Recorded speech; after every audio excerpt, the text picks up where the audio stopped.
کہ اللہ نے موسیقی سے اس طرف لانے کا جو میرا انتظام کیا وہ کیسے کیا، آئیں آج آپ کو میں یہ سناتا ہوں۔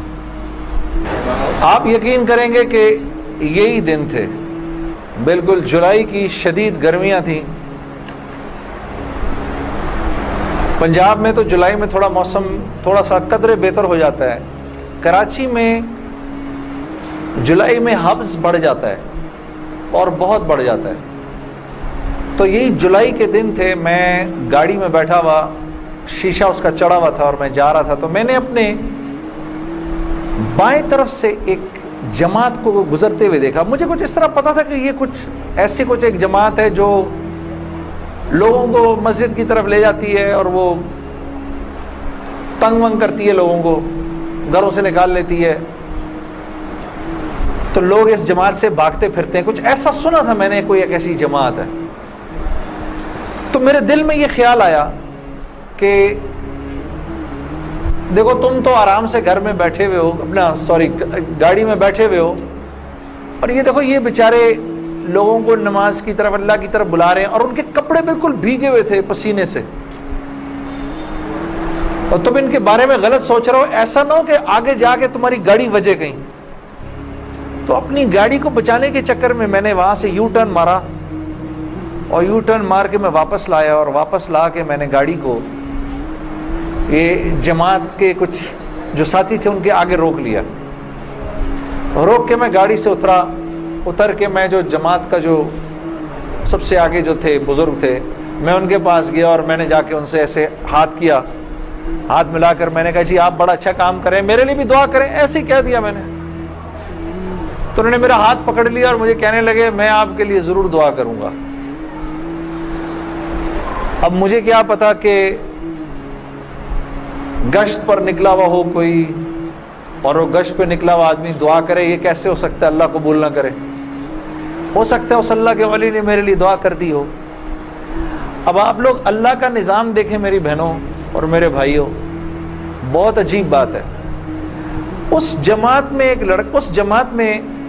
ایک جو لڑکے تھے ان میں سے ایک نے اپنی مسجد میں جا کر بتایا کہ تمہیں پتہ ہے آج ہمیں روکا کس نے؟ تو انہوں نے کہا بھائی کس نے روکا؟ کہا وہ سنگر نہیں ہے جنید جمشید، اس نے آج، یہ لوگ مقامی گشت کر رہے تھے، اس نے گشت کے دوران ہمیں روک لیا، اس نے ہم سے ایسے کہا بھائی ہمارے لیے دعا کرنا۔ اور جس مسجد میں اس نے یہ بات کہی، اس مسجد میں ایک نمازی تھا جو تبلیغ میں لگ چکا تھا، وہ 16 سال پہلے میرے ساتھ سکول پڑھتا تھا۔ اللہ کا نظام دیکھیں، 16 سال پہلے میرے ساتھ سکول میں پڑھتا تھا، تبلیغ میں لگ چکا تھا۔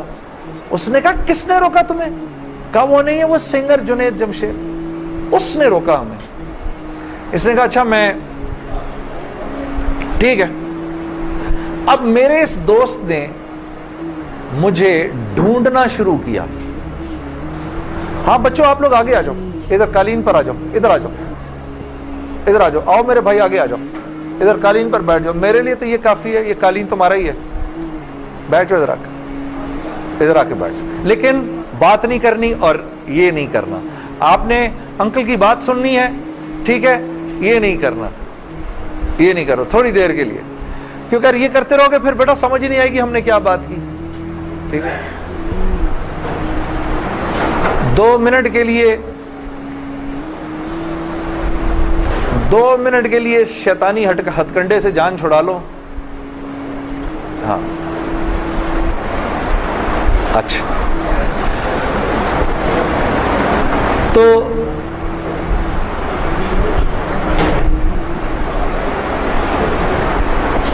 خیر میرے اس دوست نے مجھے ڈھونڈنا شروع کیا، اور اس واقعے کی کوئی تقریباً 1-1.5 مہینے بعد اس نے مجھے ڈھونڈ لیا، اور ایک دن جی میرے گھر فون آتا ہے، جنید۔ اب میں نے جب مجھے پہچانا، اس نے بولا جنید مجھے پہچانا، آپ یقین کریں گے میں 16 سال بعد اس کی آواز سن رہا تھا، میں پہچان گیا۔ میں نے کہا جنید بول رہے ہو؟ ہنسنے لگا، تو مجھے پہچان گیا؟ میں نے کہا میں بھی کو پہچان گیا تو اتنا تو شرارتی لڑکا تھا تو کلاس کے اندر. اور میں نے کہا کیونکہ ہم دونوں کے نام ایک تو تیرے چکر میں بھی بدنام رہتا تھا. ہنسنے لگا, یار کمال ہے تو نے مجھے پہچان لیا. میں نے کہا ہاں میں نے پہچان لیا, میں نے تیرے سے ملنا ہے. میں نے کہا کیوں؟ کہتا ہے بس ایسے ہی, وجہ کوئی نہیں ہے. میں نے کہا یار اچھا ہماری زندگی ایسی تھی, شوبز کی زندگی تھی ہماری, کہ ہمارا دل ملنے کو نہیں کرتا تھا کسی سے. یعنی ہم نے مینیجر رکھے ہوتے تھے جو ہمیں صرف لوگوں سے دور رکھتے تھے. ان کا کام تھا لوگوں سے بات کرنا, لوگوں سے ڈیل کرنا, ہم تک کوئی نہ پہنچے بس. یہاں تک کہ آپ حیران ہوں گے اگر میں آپ کو بتاؤں, یہ بڑی ایک افسوسناک بات ہے کہ ہمارے اپنے گھر والوں کا ہماری زندگی میں رول کم ہوتا تھا, ان مینیجرز کا رول زیادہ ہوتا تھا. آپ نے گھر کب جانا ہے, بچوں سے کب ملنا ہے, یہ تک ان مینیجروں کے ہاتھ میں ہوتا تھا. تو اب کوئی مجھے فون کرے کہ میں نے تم سے ملنا ہے, یہ تھوڑی کہ میں فوراً مل لوں گا اس سے. اب پتہ نہیں اللہ جانے اس نے کیوں ملنا ہے, میرا وقت ضائع کرے گا کیا ہے. تو میں نے جنید غنی سے کہا کہ یار بغیر وجہ کے کیوں ملنا ہے تم نے, بس ایسے ہی. میں نے کہا انشاءاللہ دیکھو پھر چلو اللہ نے کبھی موقع دیا تو ملیں گے. کڑک میں نے فون بند کر دیا. ہمیں تو عادت تھی فون بند کرنے کی. اگلے دن پھر فون آ گیا اس کا. میں نے بولا کیا کام ہے؟ کام کوئی نہیں, ملنا ہے. کیوں؟ یار کوئی وجہ نہیں, مل لیتے ہیں. میں نے کہا یار وقت نہیں ہے, فون پہ بات کر لو. نہیں فون پہ کام کوئی نہیں ہے. کڑک فون پر ایک دفعہ ہوا, 2 دفعہ, اب اس کا میں ہیلو سنتا تھا, فون بند کر دیتا تھا. یہ سلسلہ 1-2 مہینے تک چلتا رہا, یہاں تک کہ جنید غنی کو میرے گھر کے نوکروں کے نام یاد ہو گئے, فون اٹھانے والوں کے نام یاد ہو گئے, سب کچھ یاد ہو گیا. اس کو سب پتا ہوتا تھا میں کب پاکستان میں ہوں, کب نہیں ہوں, کب کہاں ہوں, سب. ایک دن اس کا فون آیا, تو جب میں نے فون رکھنے لگا مجھ سے کہتا دیکھ میں تجھے اللہ کا واسطہ دیتا ہوں, میری 1 منٹ کی بات سن لے. میں نے بولا بولو. میں ابھی عمرہ کر کے آیا ہوں, تو میں مدینے اور مکے کی کھجوریں اور زمزم اور یہ کچھ چیزیں لے کر آیا ہوں, یہ لے لے میرے سے, پھر اس کے بعد میں چلا جاؤں گا. کتنی دیر کے لیے آؤ گے تم؟ 5 منٹ کے لیے. میں نے کہا ہاں 5 منٹ. جنید غنی یاد رکھنا 5 منٹ. 5 منٹ. دوپہر کو مجھے یاد ہے 3:30 بجے ابھی تک پلاننگ ہوئی, جنید غنی صاحب آئے. اب میں نے جب جنید غنی کو دیکھا تو میرا تو دماغ ہی چکرا گیا. کیا دیکھتا ہوں, سفید لباس ہی جیسے مولوی صاحب نے پہنا ہوا ہے, سر پہ پگڑی, اتنی بڑی داڑھی, اوپر واسکٹ پہنی ہوئی اس نے, پائنچے اس کے اوپر. میں نے کہا جنید غنی یہ تجھے کیا ہو گیا؟ کہتا ہے مجھے کیا ہو گیا؟ میں کیا کہوں تجھے کیا ہو گیا؟ میں نے کہا یہ تیرا حال تیرے جیسا ہے شیطان, یہ اتنا بڑا بزرگ بنا ہوا, آؤ بیٹھو میرے پاس. آیا میرے پاس بیٹھا, اس نے مجھے کھجوریں دیں, زمزم دی, جانماز دی, اور پورے 5 منٹ میں کہتا ہے میرے 5 منٹ پورے ہوئے, اب میں چلتا ہوں. میں نے کہا نہیں اب بیٹھ جاؤ, بیٹھ جاؤ, مجھے بتاؤ یہ سب کیا ہے. پھر مجھے کہنے لگا چل چھوڑ اس کو یار, اسکول کی بات کرتے ہیں. میں نے کہا اسکول چھوڑو, مجھے بتاؤ یہ کیا ہے, یہ کنہوں نے تمہارا حال کیا. یہ مجھ سے کہنے لگا مل لو ان سے. میں نے کہا ہاں میں نے ان سے ملنا ہے, میں نے ان سے ملنا ہے. آپ سوچو کوئی آدمی تبلیغ والوں کے چنگل میں پھنس جائے, ہاں, تو مجھ سے کہتا ہے کل سے ہمارا اجتماع شروع ہو رہا ہے, میرے ساتھ اجتماع پر چلو. میں نے کہا میں چلوں گا. تو میں کل تمہیں پک کرنے آؤں گا, صبح کے وقت پک کرنے آؤں گا. آپ یقین کرو 5 منٹ کے لیے آیا تھا, 3.5 گھنٹے میں نے بٹھا کے رکھا اس کو اپنے پاس. میں اس سے باتیں سنتا رہا, جنید غنی کیا, پھر کیا ہوا, پھر کیا ہوا, پھر کیا ہوا, کیا ہوا, کیا ہوا. آخر میں نے کہا میں تمہارے ساتھ اجتماع پر چلوں گا. خیر جی میں تیار ہو گیا. میں نے اپنی نئی صاف ستھری جینز نکالی, اپنی میں نے ٹی شرٹ نکالی, لمبے لمبے میرے بال تھے. میں تیار ہو گیا جس طرح میرا خیال تھا بہترین طریقے کا تیار ہونے کا, میں ہو گیا تیار. اب جب میں وہاں پہنچا, اترا, میں نے جا کے اجتماع دیکھا تو میں نے دیکھا کہ ہر آدمی شلوار قمیض میں, ہر آدمی کے سر پہ ٹوپی. تو میں نے جنید غنی سے کہا, جنید غنی سن, یہ مجھے کوئی مار وار تو نہیں دے گا ادھر ہے, میرا کوئی قتل وتل تو نہیں ہو جائے گا میرا؟ کہتا نہیں, ہم لوگ مارنے والی پارٹی نہیں, ہم لوگ کھلانے والی پارٹی ہیں. میں نے کہا اچھا لے جاؤ مجھے اندر. پھر اب میں اندر جانا شروع ہوا اجتماع گاہ میں, تو میں نے دیکھا کہ لوگ ایک دم اکٹھے ہونا شروع ہو گئے. پیچھے سے مجھے آوازیں آئیں, ارے یار یہ تو جنید جمشید ہے یار. کوئی دو چار آوازیں آئیں, ابھی یہ ادھر کیا کر رہا ہے؟ تو مجھے یہ بات بری بھی لگی ہلکی سی, کیا مطلب بھائی کہ تم بہت بڑے مسلمان ہو, میں نہیں آ سکتا کیا؟ خیر میں اندر گیا, اندر جا کر بیٹھا تو میں نے دیکھا ایک مجمع سب پہنچ گیا ملنے کے لیے, دیکھنے کے لیے. جو بھی جنید غنی نے مجھے بٹھایا, تم ادھر ہی بیٹھو یہیں پر, اور میں ابھی ایک صاحب کو لے کر آتا ہوں. خیر یہ مجھے بٹھا کر چلا گیا. اتنی دیر میں ایک نوجوان لڑکا, یہ جیسے بھائی لوگ بیٹھے ہیں اپنے, 18-19 سال کا, یہاں سے بیچ میں سے راستہ توڑ کے میرے پاس آ گیا. مجھے آ کر کہتا ہے, جنید بھائی نماز پڑھتے ہیں آپ؟ تو میں اس کو ایسے دیکھنا شروع ہو گیا. اب میں نے کہا کیا جواب دوں میں اس کو, ہاں بولوں کہ نہیں بولوں, سچ بولوں کہ جھوٹ بولوں؟ میں دیکھتا رہا اس کو, دیکھتا رہا, لیکن اندر ہی اندر نا مجھے غصہ آنا شروع ہو گیا کہ اب یہاں یہ ہوگا, اگلا پوچھے گا آپ قرآن پڑھتے ہیں کہ نہیں پڑھتے ہیں, پھر اگلا پوچھے گا آپ روزے رکھتے ہیں نہیں رکھتے ہیں, آپ نے حج کر لیا. مطلب یہاں اب میری کیا اب یہاں پر کیریکٹر اسیسنیشن ہوگی کیا؟ میں ابھی یہاں پر کیریکٹر اسیسنیشن کروانے آیا ہوں, اپنی کردار کشی کروانے آیا ہوں میں یہاں پر. تو میں نے وہ لڑکا جو ساتھ بیٹھا تھا, میں نے کہا یار اس کو بولو جنید غنی کو, یہ مجھے غلط جگہ لے آیا, وہ میں یہاں سے جا رہا ہوں ابھی. وہ بھاگا گیا اس کے پیچھے, اس کو لے کر آیا. جنید غنی نے کہا کیا ہو گیا یار جنید, کیا ہو گیا؟ میں نے کہا یار کچھ نہیں. تو وہ کہتا ہے یہ ابھی ایک لڑکے نے آ کے پوچھا تھا ان سے, آپ نماز پڑھتے ہیں نہیں پڑھتے ہیں؟ تو جنید غنی نے کہا تو نے اس لڑکے کو آنے کیوں دیا؟ اتنا غصے ہوا وہ اس پہ. میں نے جنید غنی کو ٹھنڈا کیا, میں خود بھی تھوڑا ٹھنڈا ہوا. میں نے کہا یار کیوں ناراض ہوتا ہے؟ وہ لڑکا بات تو صحیح کر رہا تھا نا کہ نماز پڑھنی تو چاہیے مجھے. تو اس نے جو جملہ بولا نا مجھے, وہ مجھے آج تک یاد ہے. جنید غنی نے جو جملہ بولا, اس نے کہا جنید ہم کیوں نہیں پوچھتے کہ تم نے کیوں نہیں کیا, ہم تو ترغیب دیتے ہیں, اس کے بعد اللہ سے دعا کرتے ہیں کہ اللہ وہ نیکی کرنے کی توفیق دے. ہاں وہ آج بھی مجھے وہ بات یاد ہے.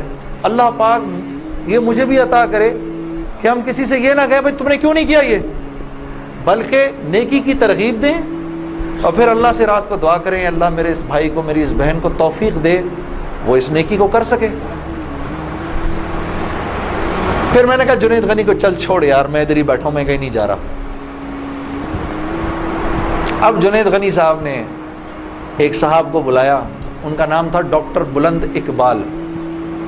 ابھی جب میں شان رمضان ابھی شان رمضان کر رہا تھا نا, یہ ابھی کچھ پچھلے رمضان میں, تو ڈاکٹر بلند اقبال صاحب بڑے عرصے بعد مجھے ملنے آئے. میں ملا ان سے, بڑی خوشی ہوئی. میں نے ان کو یاد کرایا وہ واقعہ جو میں اب آپ کو سنانے لگا ہوں. تو ڈاکٹر بلند اقبال صاحب میرے سامنے آ کے بیٹھ گئے. اور ڈاکٹر بلند, اب تبلیغ والوں کا بہن میں ذرا سا آپ کو بتاؤں کہ تبلیغ والے نا اب وہ سامنے والے کو جانتے نہیں ہیں, لیکن اس کو اللہ کی دعوت تو دینی ہے. تو آپ پہلے اس سے پوچھتے ہیں بھائی آپ کیسے ہیں, خیریت سے ہیں, آپ کا اسم گرامی کیا ہے؟ اچھا ماشاءاللہ ماشاءاللہ, بڑی خوشی ہوئی آپ سے مل کے, یہ میرا نام ہے, بڑا اچھا کیا آپ آئے. پھر باتوں باتیں پوچھتے ہیں کہ آپ کیا کرتے ہیں. تو میرے سے بھی انہوں نے پوچھ لیا, تو جنید صاحب آپ کیا کرتے ہیں؟ تو میں چپ کر گیا. اچھا کوئی بات نہیں, آواز آ رہی ہے نا میری؟ ٹھیک ہے, اللہ آپ لوگوں کو خوش رکھے. جی جی. میرے سے پوچھنے لگے جنید صاحب آپ کیا کرتے ہیں؟ اب میں اس کی شکل دیکھنا شروع ہو گیا. میں نے کہا ابھی تک تو جی جی جی اچھا اچھا اچھا اچھا ہو رہی ہے اس کی بڑی اچھا اچھا چلو آپس میں بات نہیں, میرے سے سن لو, آپس سے بات نہ کریں. تو میرے سے نا اب میں ان کی شکل دیکھوں, میں نے کہا اب تک مار نہیں پڑی تو اب پڑے گی. اب جو میں نے بتایا نا میں کیا کرتا ہوں, تو میرے چہرے کے بدلتے ایکسپریشنز دیکھ کے نا جنید غنی نے ان سے کہا, ارے ڈاکٹر صاحب آپ اس کو نہیں پہچانتے, یہ وہ ہے نا جس نے دل دل پاکستان گایا ہے. ڈاکٹر صاحب کہتے ہیں ارے واہ واہ واہ واہ واہ واہ واہ واہ, مسلمان کی تو شان ہی یہی ہے, جس کام کو کرتے آگے بڑھ جاتا ہے. میں نے کہا یہ آدمی ٹھیک آدمی ہے,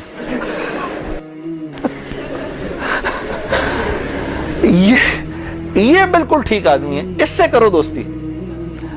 تو بعد میں نے ڈاکٹر صاحب سے کہا, ڈاکٹر صاحب یہ جواب آپ کہاں سے لائے اتنا خوبصورت سا؟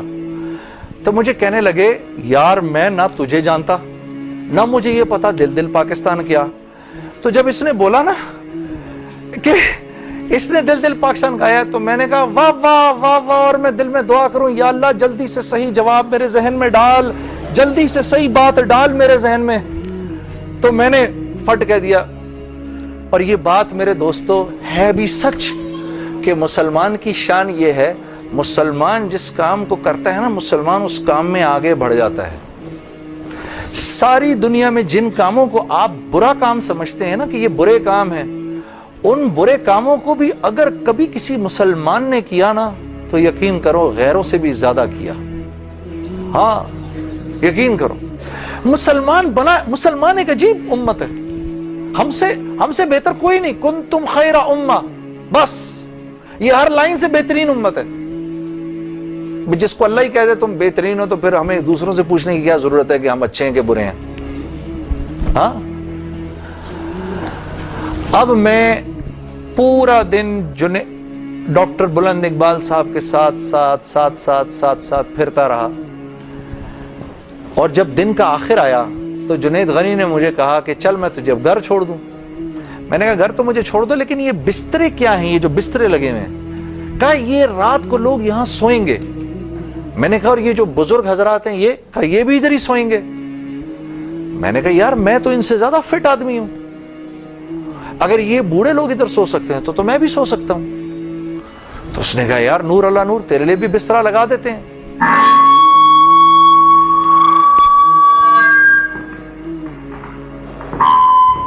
جی اب ٹھیک ہے.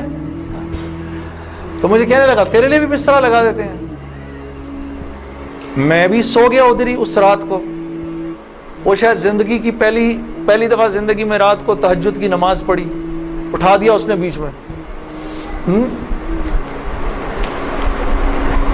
تو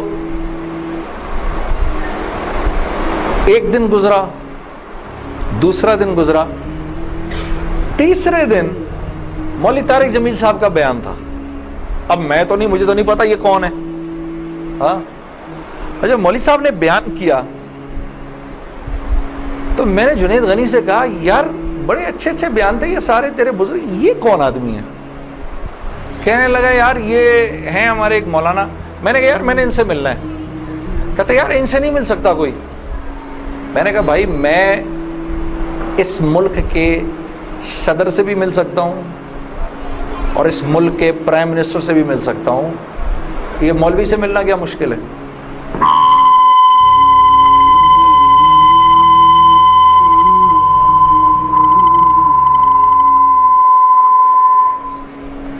اب ٹھیک ہے, ٹھیک بہترین. تھوڑا سا اس کا گین تھوڑا کم کر دو. ٹھیک ہے. ان میں سے زیادہ تر لوگوں کو نہیں پتا کہ اس مائک سے میرا تعلق جو ہے وہ ان ساروں کی عمروں سے بھی پرانا ہے. اچھا اب ٹھیک ہے, اب ٹھیک. آپ لوگوں کو پیچھے آواز آ رہی ہے؟ بس. تو خیر میں نے اس کو کہا مجھے ملنا ہے, ہر صورت میں ملنا ہے. کہنے لگا کہ یار کس طرح کریں گے, چل میں تجھے لے کے چلتا ہوں.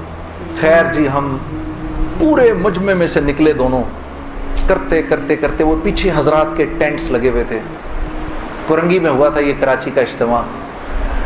میں اور یہ بات کر رہا ہوں 1997 سپٹمبر 1997 3 سپٹمبر مجھے ابھی تک یاد ہے, میری سالگرہ تھی 3 سپٹمبر 1997. عمر بھی بتا دوں میری کیا ہو گئی تھی, معلوم ہے سب آپ کو, سب کو پتہ چلے گا. 50 سال کا تو ہو ہی گیا ہوں نا میں. اب کیا ڈرنا, جو 50 سال کا بندہ ہو جائے وہ کیا عمر چھپایا اپنے. خیر, تو میں جب ادھر پہنچا تو وہاں پر ایک لڑکا ایسے ڈنڈا لے کر کھڑا ہوا مولوی صاحب کے کمرے کے باہر.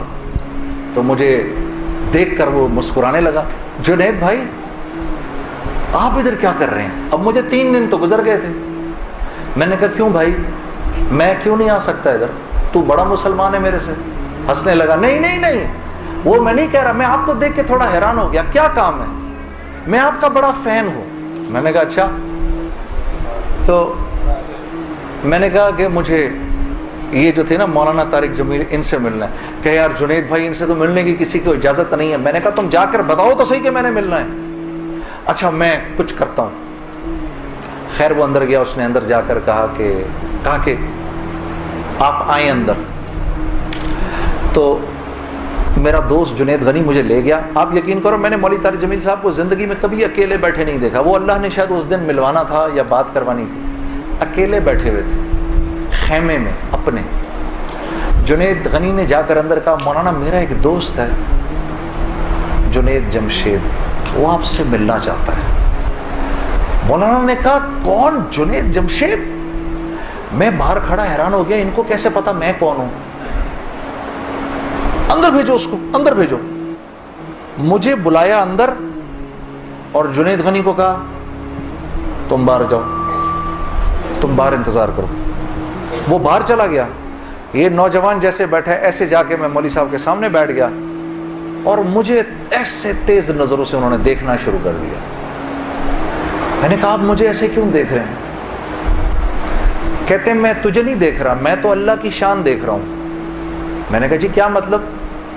کہا تیرے بڑے بڑے بورڈ لگے ہیں فیصل آباد کے اندر, بڑے بڑے بورڈ لگے ہیں. میں اکثر ان بورڈز کو دیکھ کر کہتا تھا, مجھے بعد میں مولانا نے بتایا, میں ان کو بورڈز کو دیکھ کر کہتا تھا ہر ایک کو ہدایت مل سکتی ہے, اس کو نہیں مل سکتی. ہاں آج میں جب ادھر ایئرپورٹ آ رہا تھا تو ایئرپورٹ پہ تیرا بڑا سا بورڈ لگا ہوا تھا, ایسے ہی میرے دل میں آئی یا اللہ کیا یہ نہیں ہو سکتا کہ اس سے میری ملاقات ہو جائے, اور تو میرے سامنے بیٹھا ہے, میں اللہ کی شان دیکھ رہا ہوں. تو میں نے کہا اچھا.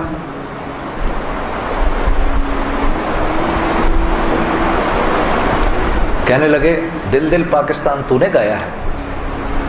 میں نے کہا جی. میں نے کہا آپ نے سنا ہے؟ کہا نہیں سنا تو نہیں, بسوں کے پیچھے لکھا دیکھا ہے. میں نے کہا چلو یہ کسی یوں پہنچا نہ پہنچا, آئے تو صحیح برسر الزام ہی آئے. ہاں ہوٹوں پہ کبھی ان کے میرا نام ہی آئے, آئے تو صحیح برسر الزام ہی آئے. میں نے کہا چلو یوں نہیں تو یوں سے, تعارف یوں نہیں ہوا تو یوں ہو گیا, بسوں کے پیچھے تو لکھا دیکھ لیا. کوئی نہیں کوئی نہیں, ادھر سنو. یہ ہمارے ملک کی سوغات ہے, اس پہ گھبرانا نہیں چاہیے یار. ایسے ہو جاتے ہیں ہائے یہ کیا, ارے یار کیا ہو گیا, بجلی چلی گئی نا, آ گئی. یہ تو ہمارے ملک کی سوغات ہے, اس پہ گھبرانا نہیں چاہیے. ہاں اس پہ اس لیے نہیں گھبراؤ, آپ نہیں گھبراؤ گے نا تو غیر بھی نہیں گھبرائیں گے. جب آپ گھبرا جاتے تو غیر بھی کہتے ہیں ہاں یار کوئی عجیب سی بات ہو گئی ہے. تو ہاں ان کو بھی بولو یوز ٹو ہو جاؤ بھائی, ہم لوگ مل بانٹ کے کھانے والے ہیں. کبھی آپ کے گھر نہیں تو کبھی ان کے گھر نہیں, ہاں کبھی میرے گھر تو کبھی آپ کے گھر. تو اس پہ گھبرانا نہیں چاہیے. خیر, تو میں نے مولوی صاحب سے کہا مولانا میرا ایک سوال ہے. ایک پاکستانی نوجوان میری عمر کا, جس نام شہرت کا تصور بھی نہیں کر سکتا، وہ سب کا سب میرے پاس موجود ہے، لیکن میں اندر سے خالی ہوں۔ لوگ اس بات کو نہیں جانتے، لوگ سمجھتے ہیں کہ میں بہت خوش ہوں، لیکن میں اندر سے بہت پریشان ہوں، بہت اضطراب ہے، اور اس کی وجہ مجھے سمجھ نہیں آتی۔ فرمانے لگے تیرا مسئلہ یہ ہے کہ تجھے چوٹ لگی ہے سیدھے گھٹنے پر اور تو مرہم لگا رہا ہے الٹے گھٹنے پر۔ میں نے کہا جی وہ کیسے؟ فرمانے لگے دیکھو اللہ نے انسان کو دو چیزوں سے بنایا ہے، ایک مٹی سے بنایا ہے، ایک جسم سے بنایا ہے جو کہ مٹی کا بنا ہوا ہے، اور ایک روح ہے جو اللہ کا امر ہے، ٹھیک؟ تو جسم کیونکہ مٹی کا ہے اس لیے اللہ نے اس کی ہر ضرورت کو مٹی میں رکھا ہے۔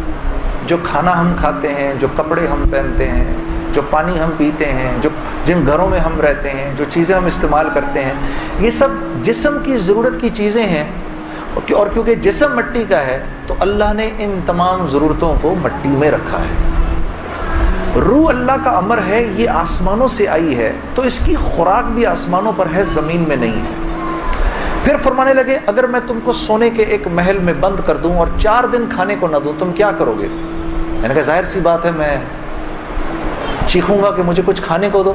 کہا بس یہی حال تیری روح کا ہے کہ تیرا جسم اچھے اچھے کپڑے پہنتا ہے، بڑی بڑی گاڑیاں چلاتا ہے، اچھے اچھے محلوں میں رہتا ہے، اور تو اپنے آپ کو سیٹسفائی کرنا چاہتا ہے، لیکن اندر تیری روح جو ہے وہ بھوکی ہو کے جب چیختی ہے تو تیرے سر میں درد ہوتا ہے، تو اس روح کی بھوک کا بھی تو علاج کر۔ تو میں نے کہا اس کی خوراک کہاں ہے؟ کہا یہ آسمانوں سے آئی ہے تو اس کی خوراک بھی آسمانوں پر ہے، زمین میں نہیں ہے۔ اور دل کے سکون، چین اور اطمینان کا تعلق اس مٹی کے بنے ہوئے جسم سے نہیں ہے بلکہ اس آسمان سے آئی ہوئی روح سے ہے۔ تو میں نے کہا اس کی غذا کیا ہے؟ فرمانے لگے اس کی غذا اللہ کا کلام ہے، اللہ کے حکم ہے، اس کی غذا نبی کی زندگی ہے، نبی کے طریقے ہیں، نبی کی سنت ہے۔ وہ جب تک اس کو ملیں گے نہیں یہ بھوکی رہے گی، اور جب یہ بھوک کر چیخے گی تو پھر تم تو مسلمان ہو، تمہیں تو پتہ ہے، غیروں کو تو پتہ نہیں، وہ دماغ کی اس چیخ کو سلانے کے لیے کبھی شراب پیتے ہیں، کبھی نشے کرتے ہیں، لیکن یہ تو جب تک روح بھوکی ہے اس وقت تک اندر سے تم مضطرب رہو گے، سکون چین نہیں ملے گا۔ اور پھر قرآن کی وہ آیت پڑھی مجھے آج بھی یاد ہے، الا بذکر اللہ تطمئن القلوب، کہ اللہ پاک چیلنج دے رہے ہیں سب کو کہ اگر دل کا سکون، چین اور اطمینان چاہیے میرے بندو، مالداروں، حکومت والوں، دولت والوں، شہرت والوں، اگر تمہیں دل کا سکون، چین، اطمینان چاہیے تو تمہیں مجھ سے تعلق بنانا پڑے گا، مجھ سے یاری لگانی پڑے گی۔ مولانا کی یہ بات سن کر میں تو پہلے ہی پریشان تھا، 3 دن سے بیان سن رہا تھا، میں تو دھاڑے مار کے رونا شروع ہو گیا، روتا رہا بڑے دیر تک۔ پھر جب مجھے تھوڑا سا چین آیا تو میں نے کہا مولوی صاحب اس کا مطلب کیا ہے، میری پوری زندگی برباد ہو گئی؟ تو فرمایا نہیں، بالکل بھی نہیں، کہ یہ معاملہ تم دنیا والوں سے تھوڑی کر رہے ہو، یہ معاملہ تم تو اللہ سے کر رہے ہو۔ اور اللہ کے ہاں معاملہ کیا ہے؟ اللہ کے ہاں معاملہ کیا ہے کہ ابھی انسان اللہ رب العزت سے معافی مانگنے کا ارادہ ہی کر رہا ہوتا ہے، دل میں ابھی خیال ہی آ رہا ہوتا ہے کہ اللہ رب العزت اگلے پچھلے معاف کر دیتے ہیں سارے۔ پھر مجھے فرمایا، یہ مجھے پھر بات سنائی، حدیث قدسی سنائی کہ میرے بندے تو یہ زمین و آسمان سارے کے سارے اگر اپنے گناہوں سے بھر دے، جو کہ تو بھر نہیں سکتا، اگر تمام جن و انس بھی مل جائیں تو بھر نہیں سکتا، لیکن اگر تو نے ایسا کر بھی دیا، ایک مرتبہ اگر تو نے کہا اے اللہ مجھے معاف کر دے، تو نہ صرف یہ کہ ہم تمہیں معاف کر دیں گے بلکہ تم ایسے ہو جاؤ گے جیسے تم نے ان گناہوں کو کیا ہی نہیں۔ میں تو بے یقینی کی حالت میں مولانا کو دیکھنے لگا، میں نے کہا مولوی صاحب واقعی؟ کہا ہاں۔ پھر پوچھنے لگے کیا ارادہ ہے؟ اب میرا ارادہ میوزک چھوڑنے کا تو نہیں تھا کہ میں نے کہا ادھر آؤ، وہ کیا کہ نمازیں بخشوانے آئے، کیا روزے گلے پڑ گئے؟ ہاں جی، میرا تو کوئی پروگرام نہیں تھا میوزک چھوڑنے کا، لیکن گناہ بھی بخشوانے تھے۔ تو پھر مجھے کہنے لگے توبہ کرو گے؟ میں نے کہا مولوی صاحب کس چیز سے؟ کہا اپنی اس پچھلی زندگی سے۔ میں سوچ میں پڑ گیا۔ اچھا میں نے کہا جی میں توبہ کرتا ہوں۔ میں نے توبہ کی، یا اللہ میوزک چھوڑنے کا تو میرا کوئی موڈ نہیں، یہ مولوی بھی اللہ جانے کیا کہہ رہے ہیں، لیکن اگر تجھے اس سے کوئی میرے لیے بہتر زندگی نظر آتی ہے تو تو مجھے اس زندگی پہ لگا دے کہ واقعی میں چاہتا ہوں کہ تجھے راضی کر سکوں، تجھے خوش کر سکوں۔ اے اللہ پچھلی پوری زندگی پر توبہ کرتا ہوں، اگلی زندگی تیرے حکموں پر چلنے کی کوشش کروں گا۔ اگر تو واقعی ایسا ہے جیسا یہ مولوی صاحب فرما رہے ہیں تو تو مجھے معاف کر دے۔ میں نے کہا توبہ کر لی۔ مولوی صاحب نے کہا اب کیسا محسوس کر رہے ہو؟ میں نے کہا جی بہت ہلکا۔ پھر میں نے کہا لیکن مولوی صاحب بات تو یہ ہے کہ اگر میرے پچھلے سارے معاف ہو گئے اور اس پر اللہ نے اگر جنت دی تو میری تو بہت ہی بڑی جنت ہوگی، آپ سے بھی بڑی۔ تو فرمانے لگے نہیں بیٹا اتنی جلدی نہ کرو، تمہیں وصول تو ہم ہی نے کیا ہے، جو تجھے ملے گا اس سے تو بڑا ہمیں ملے گا ہی ملے گا۔ ہاں لیکن میں نے کہا مولوی صاحب، اور بہنیں اس بات کی تصدیق کریں گی، موسیقی تو روح کی غذا ہے کہ نہیں؟ ہاں یہ سیالکوٹ کی خواتین یقین کرو پورے ملک کی پہلی بہنیں ہیں جو کہہ رہی ہیں نہیں، ورنہ اگر کسی نے نہیں بولا تو چپ ضرور رہی ہیں۔ سارے مردوں نے بولا ہے موسیقی روح کی غذا نہیں ہے۔ موسیقی روح کی غذا ہے جی؟ یہ دیکھو اب آواز آئی ہے، اب ایسا لگ رہا ہے کوئی بیٹھ کے سن رہا ہے جی۔ موسیقی روح کی غذا ہے جی؟ شاباش، اللہ آپ لوگوں کو اس پر چلا دے۔ اللہ رب العزت آپ کے موبائلوں میں جتنے بھی گانے ہیں سب اڑا دے اسی وقت، گھروں میں جتنی کیسٹیں ہیں سب ٹوٹ جائیں، اللہ کرے ساری سیڈیاں ٹوٹ جائیں، اللہ پاک ایسے کرے گانے کی آواز ہی نہ سننے کو ملے آج کے بعد آپ میں سے کسی کو۔ یہ سوچ لو آمین قبول ہو جائے گا، اب سوچ کے بولنا آمین۔ تو مولوی صاحب نے مجھے کہا کہ نہیں، موسیقی روح کی غذا نہیں ہے، موسیقی نفس کی غذا ہے۔ موسیقی کس کی غذا ہے؟ نفس کی۔ یہ واقعی نفس کی غذا ہے، اور یہ ایسا زہر ہے، ایسا زہر ہے، یہ جب اندر جاتا ہے تو پتہ ہی نہیں چلتا کہ نقصان کتنا کر گیا ہے۔ ٹرائی نہ کرنا، لیکن آپ کہیں جا کر اللہ کی بات سنیں، اس کے بعد جا کر 5 منٹ کا گانا سنیں، ساری صفائی ہو جائے گی، سب اندر ساری صفائی ہو جائے گی۔ میں یہ نہیں کہ بعد میں مجھ سے لوگ پوچھتے ہیں حلال ہے حرام ہے، اس کے لیے تو یہ مولوی بیٹھے ہوئے ہیں نا، ان سے پوچھو۔ میں آپ کو وہ بتا رہا ہوں جو ہوتا ہے، میں آپ کو وہ بتا رہا ہوں جو ہوتا ہے، کہ یہ انسان کو بے باک کر دیتی ہے۔ مجھ سے کسی نے پوچھا میں اپنے ملک کے لیے گانا، میں کبھی اپنے ملک کے لیے گانا وہ ایک اور چیز ہے،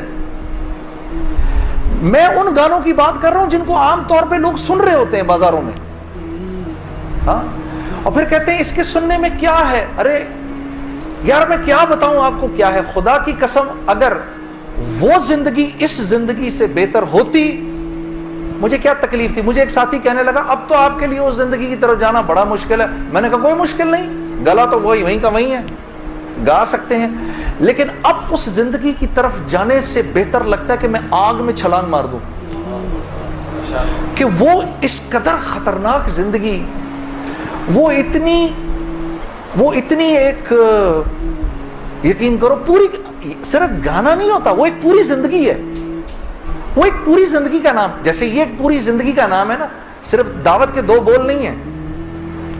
ہاں میرے دوست مجھ سے لڑتے تھے، یار تو ادھر گانا گا ادھر جا کے اذان دے دے۔ ارے میں نے کہا نہیں ہوتا ایسے نہیں ہوتا بھائی، گانا گانے والے کو تو اذان کی آواز سے نعوذ باللہ نعوذ باللہ نعوذ باللہ کراہیت آتی ہے، کراہیت آتی ہے۔ مجھے یاد ہے ہم کانسرٹ کر رہے ہوتے تھے اور مغرب کی اذان اگر ہوتی تھی یقین کرو وہ کیونکہ وہ تو دعوت کے بول ہیں نا, ادھر تو ایک غلط کام ہو رہا ہے نا, وہ تو دعوت کے بول ہیں. وہ دعوت کے بول جب ہمیں سنائی دیتے تھے تو وہ ہمارے سینے کو پھاڑ کے نکل جاتے تھے. ایسے تھوڑی ہوتا ہے, یہ کوئی کھیل مذاق ہے کیا, یا یہ کوئی ٹی وی کا پروگرام ہے کہ جس میں ایکٹنگ ہو رہی ہے کہ نہیں بھئی ادھر جا کر اذان دے دی, ادھر جا کے گانا گا دی, ادھر جا کے اذان دے دی. ایسے نہیں ہوتا. اور پھر اللہ کے نیکی کے کام کرنے کی تو اللہ کی طرف سے توفیق ملتی ہے میرے دوست.